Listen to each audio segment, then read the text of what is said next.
Imagine your order service confirms a purchase, but few seconds later the inventory update fails. The customer has been charged, but the warehouse never receives an item. Now, your services are out of sync. In a monolithic, a single database transaction would prevent this. Instead of relying on ACID transactions, distributed systems have to embrace eventual consistency. In this video, we'll look at the patterns that make that work: Saga's, compensating transactions, and transactional outbox pattern. First, let's see why traditional database transactions stop working in distributed systems. When most teams first adopt microservices, they carry over a comforting assumption from the monolithic world that every operation can be wrapped in one big, beautiful transaction. In a monolithic, that works. You have one database, one commit, one rollback. Life is simple. But the moment you split into database per service architecture, that dream dies fast. Each service owns its own data store, and there's no shared transaction boundaries anymore. And this is where the teams reach to two-phase commit or 2PC method. On paper, 2PC sounds perfect. A coordinator asks every participant, "Can you commit?" And if they all say yes, it commits everywhere at once. In practice, it's a performance killer. It introduces tight coupling between services, creates a single point of failure in the coordinator, and holds locks across network boundaries, which is a recipe for deadlocks and latency spikes. In modern cloud environments where services scale independently and networks are unreliable by nature, 2PC is almost always the wrong answer. So if we can't have a strong consistency across services, what can we have? The answer is eventual consistency. The idea that given enough time and no new updates, every service will converge to the same correct state. And no, that's not a bug. That's a deliberate architecture trade-off, and it's the foundation of every pattern we're about to explore. First up, the Saga pattern.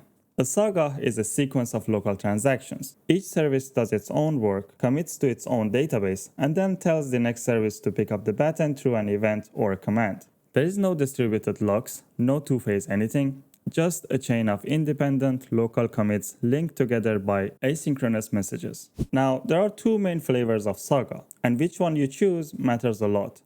The first is choreography. In a choreographed Saga, there's no central brain. Each service listens to events and decides on its own what to do next. Service A publishes order created. Service B hears it and reserves inventory, then publishes inventory reserved, and Service C picks it up from there. It's elegant and decoupled, but as the number of services grows, the flow becomes invisible and debugging could feel like chasing ghosts. The second flow is orchestration. Here, a central orchestration, think of it as a state machine, tells each service exactly what to do and when. The orchestration sends a command, reserve inventory. It waits for the response, then it sends the next command, charge payment. It's more explicit, easier to trace, and simpler to explain about when things go wrong. Here's the key insight. With Sagas, you're moving complexity out of the database layer into the application layer. You're trading the safety net of a global transaction for flexibility, resilience, and ability to scale each piece independently. And that means you are now responsible for handling failures, which brings us to the next and hardest part. Let's walk through a happy path first.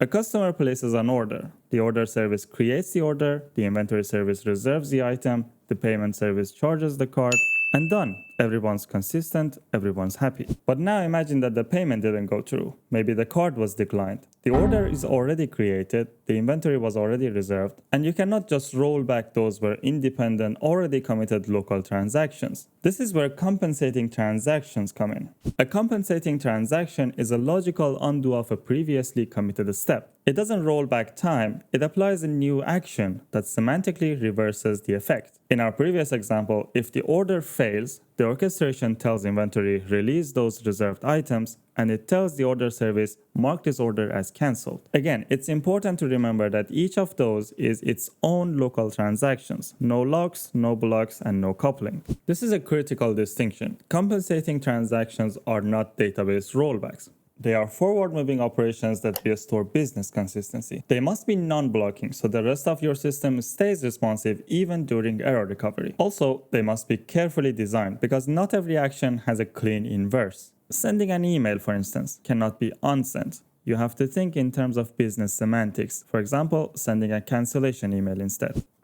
Alright, so we have Sagas coordinating our services and compensating transactions handling failures. But there's a sneaky problem hiding underneath all of this. It's called dual write problem. Here's the scenario. Your service updates its database successfully. Then it tries to publish an event to the message broker, and that call fails. Now your database has a new data, but none of the other services know about it. The saga can't continue, and your system is left in an inconsistent state. The problem is, the database and the message broker are two separate services. So there's no single transaction that can commit both atomically. But there's a solution for that, which is called Outbox pattern, and it's beautifully simple. Instead of publishing the event directly, your service writes the event into a special Outbox table inside the same database and the same transaction as the business data.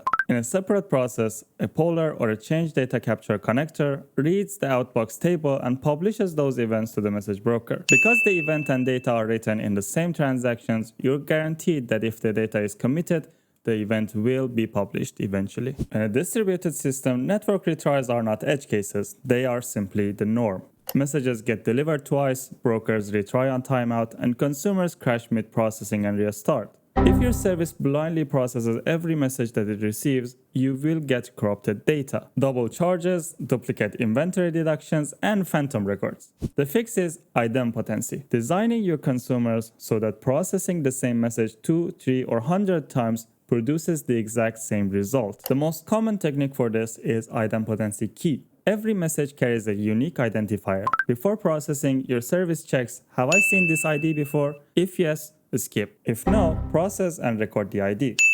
Even though it's a simple lookup, it prevents an entire class of catastrophic bugs. You can store those keys in a dedicated table, in a cache like Redis, or even in the same transaction as your business logic, which follows the exact same pattern as we just discussed. So now let's zoom out and see the full picture. Saga breaks a distributed workflow into manageable local transactions, coordinated by choreography or orchestration. Compensating transactions handle failures by applying semantic undo operations that keep your system consistent without global locks. The Outbox pattern eliminates the dual write problem, guaranteeing that every state change produces a reliable event. And Idempotent Consumers ensure that inevitable retries never corrupt your data. Together, these four patterns form a backbone of resilient, scalable distributed system in 2026 and beyond. If this helped you understand distributed transactions better, hit that like button. Drop a comment if you have battled one of these problems in production before, and subscribe if you want more deep dives like this.